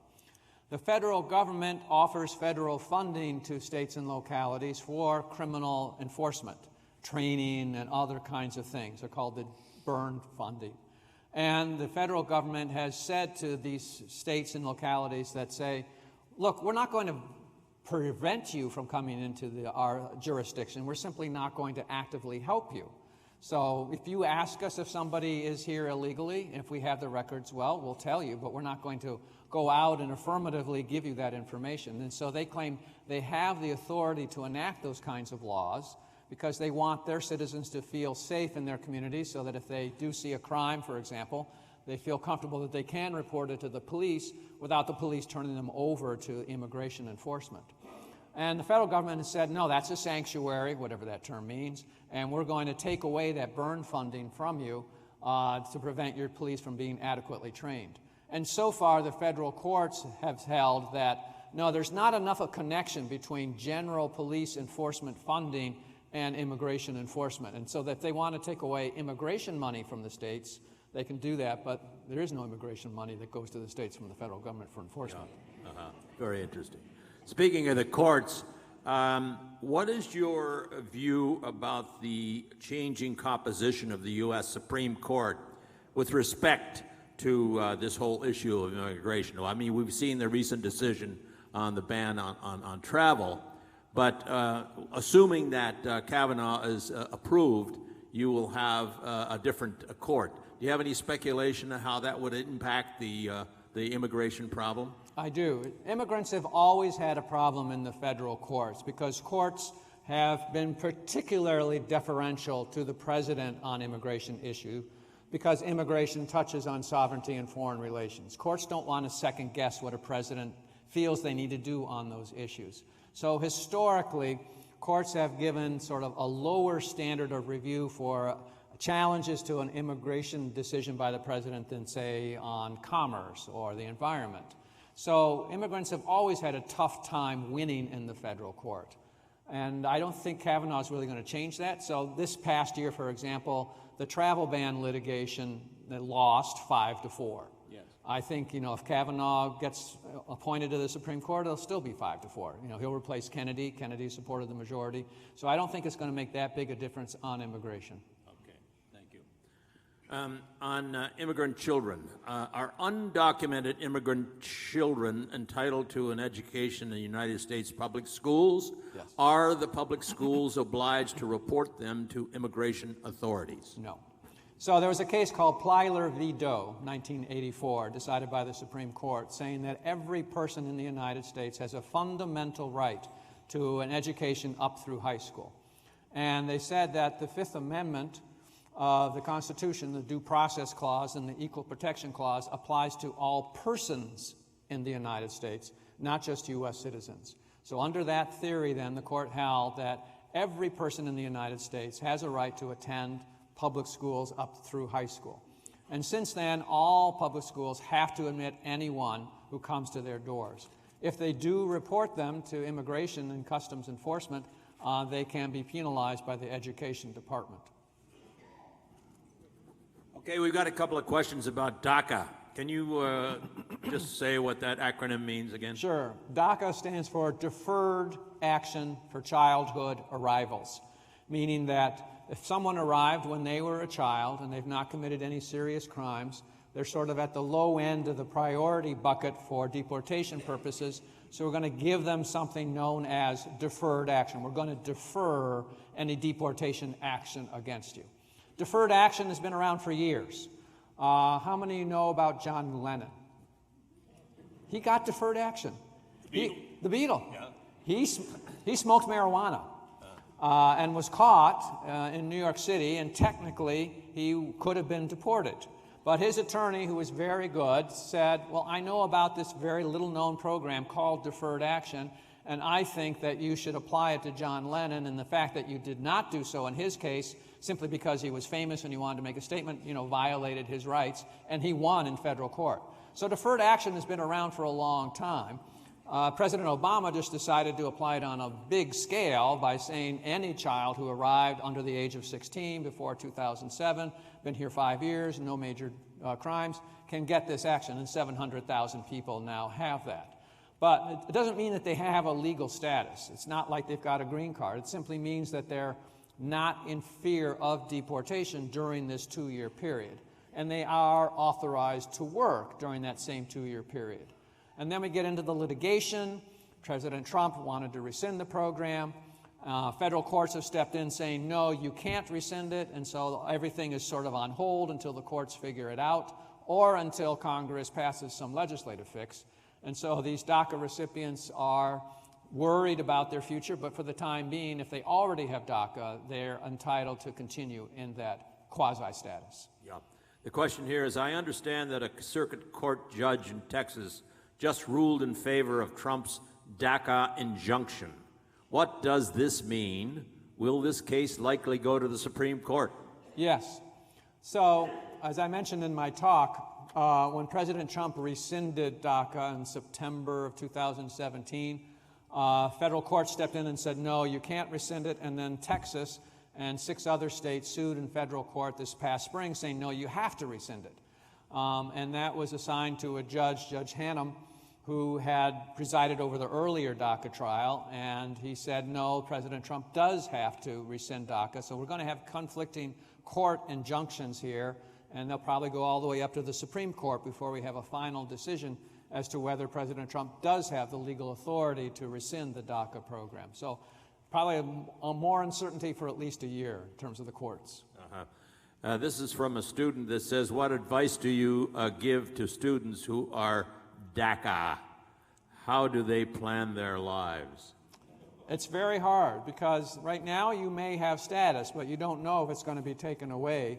We offer consultations to individuals to see if there's some other way that they can get more permanent status. Maybe they fall in love with a U.S. citizen and they get a green card on that basis, or maybe they have an employer who will sponsor them for a green card. So sometimes they don't have options, but sometimes they don't realize all of the complexities of immigration law, such as that special immigrant juvenile status, for example. Not many people know about that, yes, but maybe somebody would qualify for that. So getting a consultation with a good immigration lawyer can help them identify whether they do have other possibilities. Do universities like Cornell have capacity to help students in that status? Yes, we do. At Cornell, We give free consultations to DACA individuals because Cornell considers it important that we got you in here, we want you to be able to stay, Yes. so we'll give you free consultations. Yeah. Okay, here's a slightly snarky question. If we take all the, quote, geniuses, unquote, from other countries, maybe they're needed more in their own country. Please comment. That's a good question. I mean, we do have to worry about brain drain. Are we sort of taking from other countries if we allow them to immigrate to the United States? I think that we have to think about that carefully. You know, individuals can make that decision. The question is whether the United States should allow any Einsteins to come to the United States, and if so, how many? We only allow 40,000 a year get green cards based on extraordinary ability. So if you think about, you know, the billions of people in the world, it's not a lot. And even after they get a green card, if they want to go back, they certainly can. You can be a dual citizen and work, you know, half the year in China and half the year in the United States. So I think it's something we do need to think about. We do have one visa category that does require people to go back. It's called the J1 exchange visitor visa. And one of the requirements to be able to get that visa is to say, okay, I want to come and study at Dartmouth or wherever, but I promise I'll go back for at least 2 years so that I can take the training and education I learned here and impart it to my country people before I will try to return to the United States. Hulda Magdanatar, who I talked about in the talk Yes, here, yeah. she was on that visa, and so even though she was a trained neurosurgeon, she had to go back to Iceland for 2 years before she could come back permanently to the United States. Do you know Hulda? I don't, but somebody else in our law firm did her case. Okay. Speaking of your law firm, when you decide you want to take cases, what are you thinking? What kind of criteria comes to the mind? Have you established, sort of guiding principles about what kinds of cases you will take? Sure. I mean, first we do a substantive analysis. Do they think they qualify for some kind of visa category? Then we do a qualitative analysis. Does this person look like they're telling the truth? Can we get the documents to be able to prove to the satisfaction of the immigration agency that they really are who they say they are? So, you know, we're fairly careful in the cases that we do take. And if we think that someone, you know, like the dairy farm example. Yes. If a dairy farmer comes to us and says, I've got this valued employee, can you help them out? And we do a consultation with them and we say, there's no hope for you. We'll tell them there's no hope for you and we're not going to take that case because I'm not going to take somebody's money if I can't help them out. Sure, sure. Is it true that certain companies use the H-1B visa program to pay less than market compensation? Do undocumented workers bring down compensation for U.S. workers? Two questions that are good questions. Number one, employers are not supposed to. One of the requirements of the H-1B program are that the employer has to pay the exact same wage to the foreign worker as they do to U.S. workers. If they do not, then they can be fined, and several companies have been fined for doing that. But they have to make an actual written attestation as part of the petition process that they will pay them the same wage. As to the second question, at a national level, the National Academy of Sciences report found that immigrants do not overall drive down wages of U.S. workers. You may have individual effects, or particularly if an employer is willing to hire an undocumented worker at a lower wage, then that can hurt U.S. workers. But if it's done correctly, and if we have enforcement to make sure that U.S. employers pay what they're supposed to be paying, immigrants should not be bringing down wages of U.S. workers. Okay, here's a question about ICE. When was it founded, and why did they combine it with the Department of Homeland Security? Do they have different missions? I think you touched on this in your talk, but you might want to refresh the audience.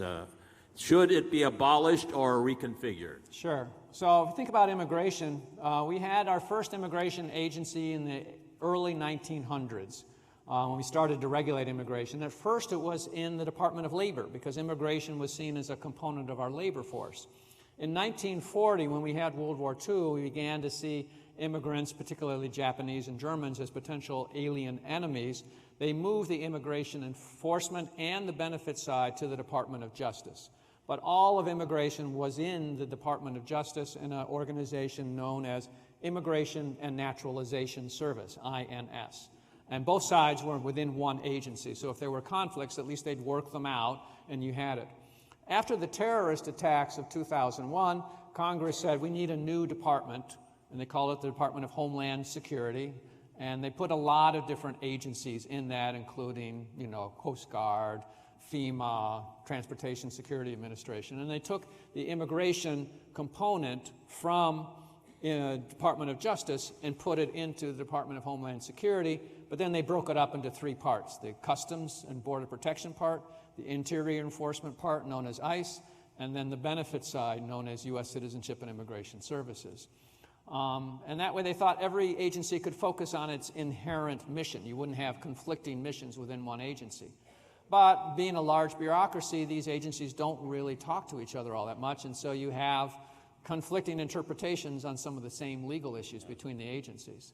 And I think there was a second part to your question. What was that? Yeah, the second part was, and this is a current political issue, should ICE be abolished or reconfigured? Yes, it could be reconfigured. I mean, we could do a better job, we could have smarter enforcement, but you always need immigration enforcement. I am not in favor of open borders. I think it's not feasible, just from a practical perspective.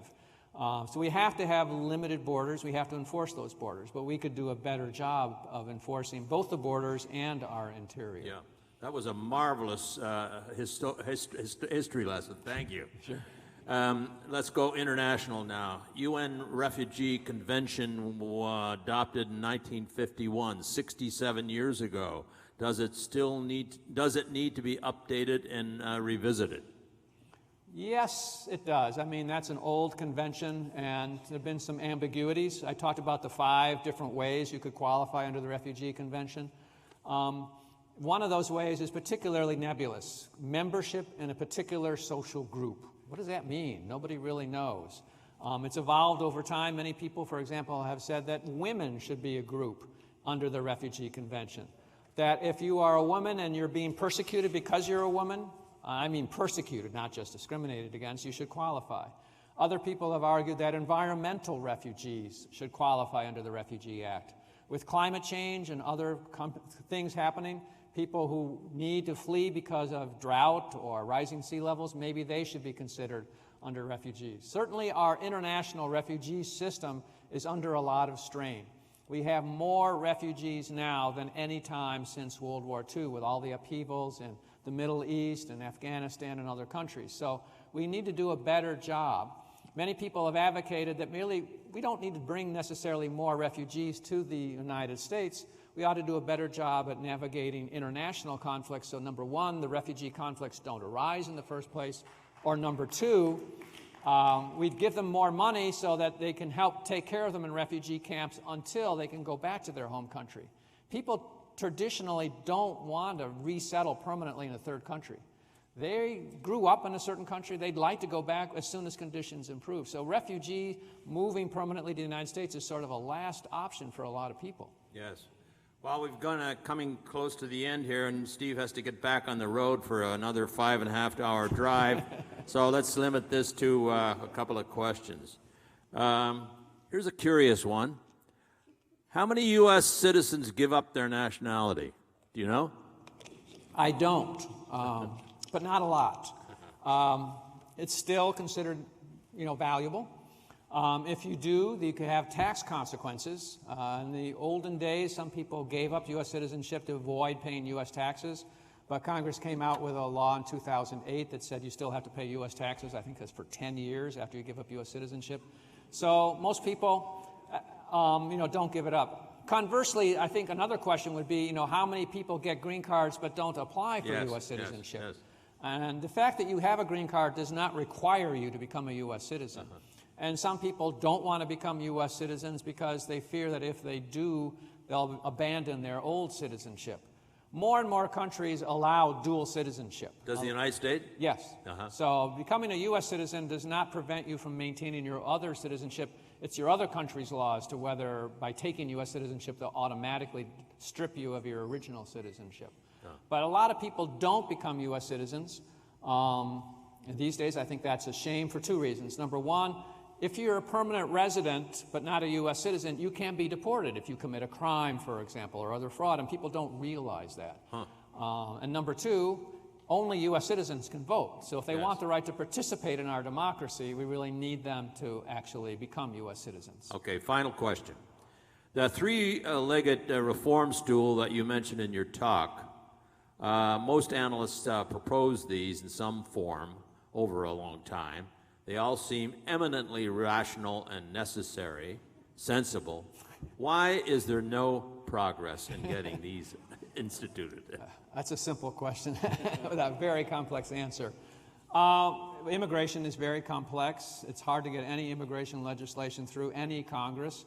And I think these days Congress is more partisan than ever, and so it's hard to get anything through Congress these days, let alone something complicated by immigration. I think that's sort of the simplistic answer. But eventually I hope we'll be able to get comprehensive immigration reform so you will not have to invite me back. Okay. We want them back. Thank you. Thank you.